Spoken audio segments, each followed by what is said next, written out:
In a previous tutorial, we learnt how to tile the floor. Let's now learn how to tile the walls. Just like floor tiling, wall tiling relies on shapes. Indeed, the first thing to do is to let the software know which wall is to be tiled. This could as easily be all the walls as just one. In the following examples, we will place tiles on all the walls. Draw the shape of the room by selecting a wall, right-clicking on it and clicking on Shape. Then, in the Scene drop-down menu, click on Automatic Tiling.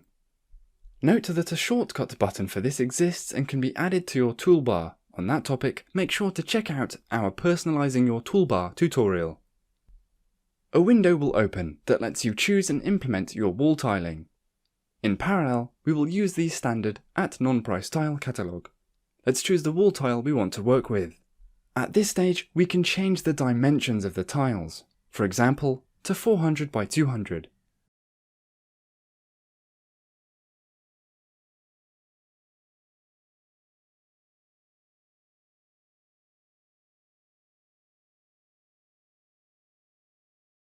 Then drag the tile into the blank line like this.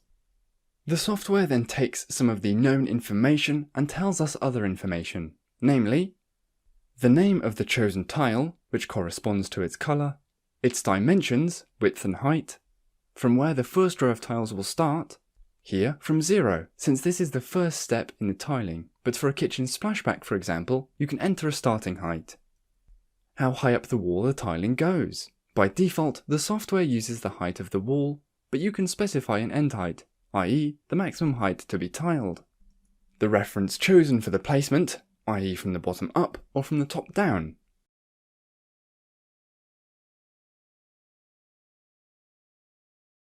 The total height of this type of tiling, the number of rows of tiles you want. Here you can either choose the number of rows or you can choose the maximum height as seen previously. For our example, let's put in 6 rows. And finally, the angle of the tiling, vertical, horizontal, or diagonal.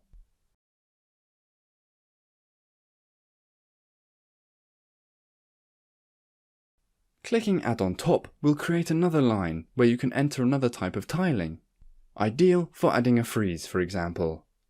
In our example, we will add another type of tiling that we will choose from the @non-price tiles catalog. Let's modify the dimensions, then drag it into the window of automatic tile placement.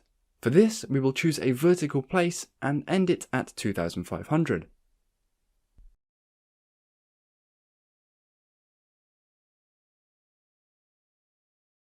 We have now created 2 different lines, one for each type of tile. We can now click on Place and look at the results. You will notice that the software has automatically managed the cutouts of the doors and windows. At any time, you can change and alter the wall tiling by going back to the automatic tile placement window. Also note that you can use this function to place plinths in your project.